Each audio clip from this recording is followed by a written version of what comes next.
Hey there, Bridge family, it's Pastor Jeff, and I wanted to come and talk to you for just a few minutes about how God is moving yet again in our midst. You see, yesterday I saw God show up in yet another miraculous, missional, beautiful way. Let me explain. You see, most of you know that we have a ministry in St. Johnsbury, Vermont that goes into the corrections facility every Monday, and we spend an hour and a half with the men that are there, discipling them. We're literally taking our Come and See Christianity discipleship tool, and we're bringing it into the prison and watching God build up the men there. Some are literally being introduced to Christianity for the first time.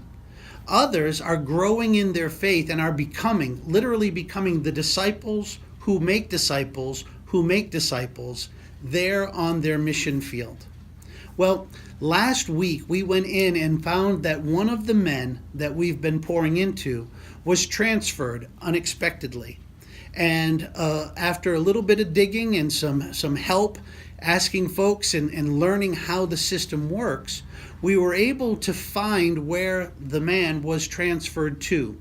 And without names and details, let me just tell you that he was moved to a facility an hour and a half away. And when I asked about the process of continuing to stay connected, what I was told was, well, you need to find the man's caseworker, contact him, explain what you'd like to do to see if you can arrange an appointment to come and have visitation. And because I'm a pastor, there are privileges that allow this to happen that we're blessed to have. And so I began to engage the process. Well, I was unable to get to the caseworker, but at the new facility, when I called, somebody there said, well, I'll tell you what we can do is get you in contact with a volunteer coordinator. So I contacted the volunteer coordinator, and as God would have it, he literally made the connection, which is not a given, mind you. You can imagine how long you could sit in somebody's voicemail box or how many days it can take sometimes to get a human-to-human connection, but not here. I called, and the person answered, and I was met with an incredible warmth, a true warmth. What I now see and clearly understand to be God's favor. You see, I explained to the to the volunteer coordinator who I was, why I was calling, the person that I was looking to reach, and that I simply wanted to reconnect to ensure that we can keep being a loving support, a brother to a brother, to continue our equipping time. Well, the volunteer coordinator was great.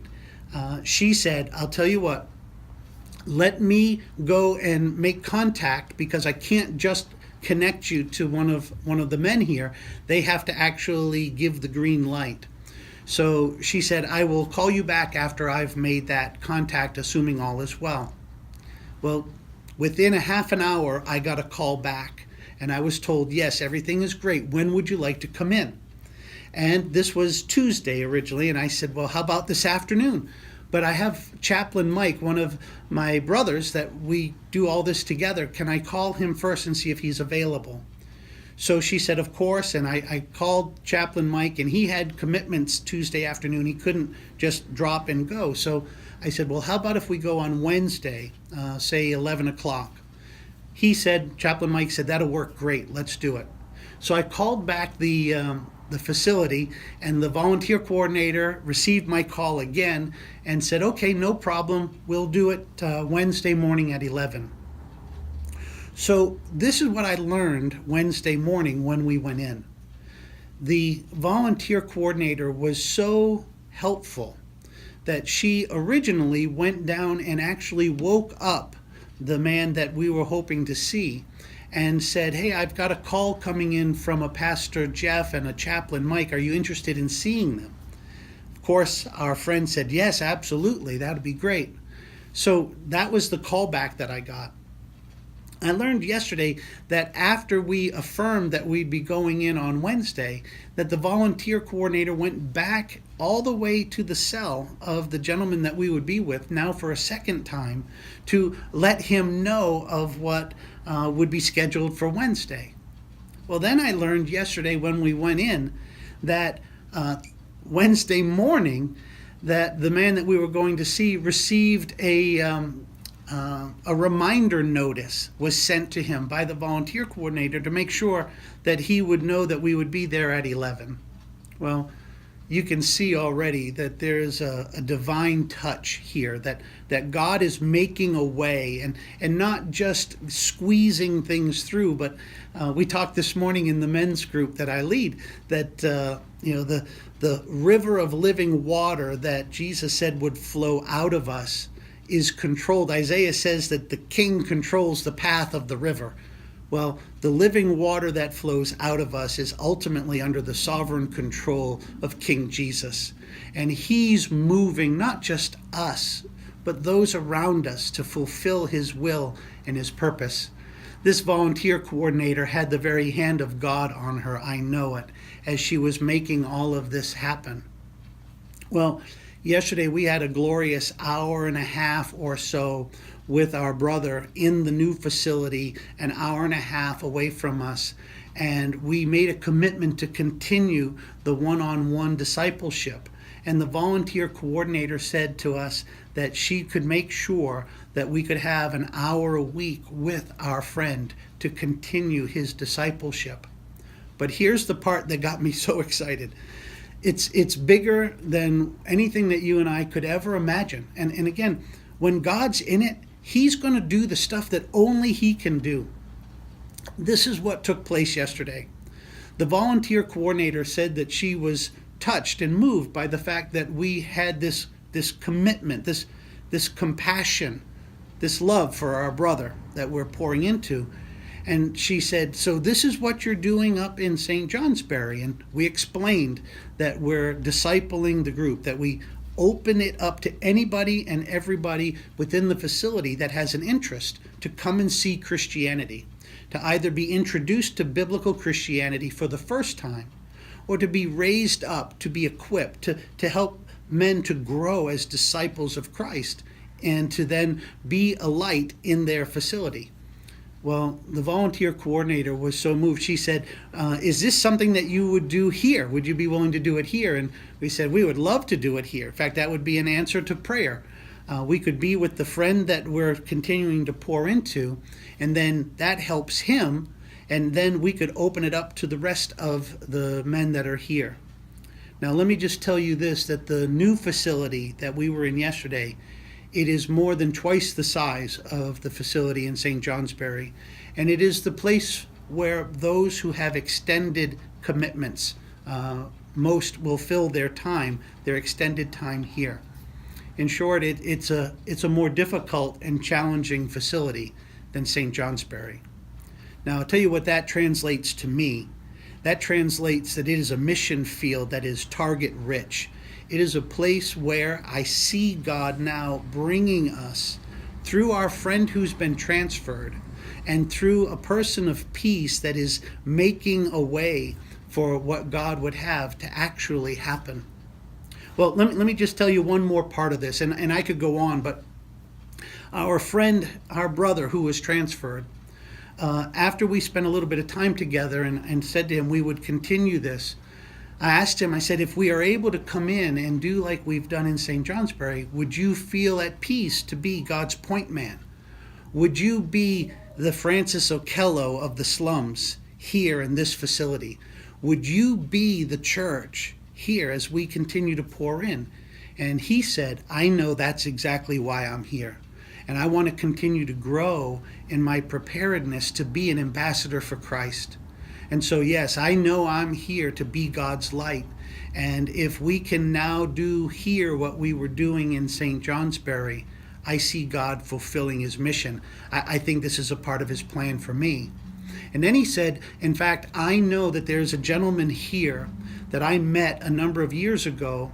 And when I met him the first time, I was kind of new to Christianity, and I felt God was talking to me one night in a church service where I saw this man. And I didn't know him, but I felt God told me to get ready because he was about to leave the church service. And he said, I know this sounds kind of weird, but I know God told me to get up and go to him as he's leaving and let him know that God didn't want him to leave the church service. And he said, sure enough, the man did get up and he started to leave, and I did go, and I said, hey, listen, I know you don't know me, and I'm not really comfortable with all this, but God told me to tell you, don't leave this church service. He's talking to you. And then our friend said, and then God told me to tell him something else that was really kind of, I didn't know what to do with it, but I just told him what I felt God told me to say. And that was, hang on, don't leave, because God's got plans for you. He wants you to be a leader for him. Now that was 4 years ago, according to our friend. He said to me yesterday, that same man from 4 years ago is in this new facility. I know it. I've not seen him yet, but I know it. And he's one of the people that I hope to see. And I just feel like maybe reconnecting with him is part of God's plan for my being here. I said to our brother at that point, don't miss this.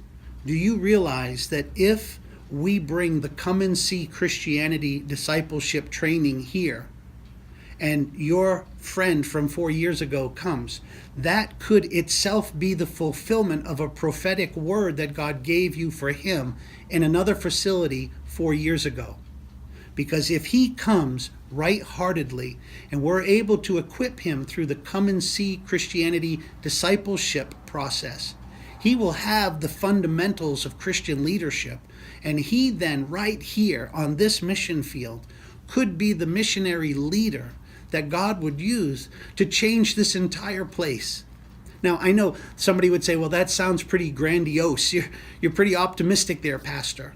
Well, let me tell you again, I'm a little pastor in a little church that serves a great big God. And here again, I'm watching him at work. I'm watching the God of creation do in us and through us.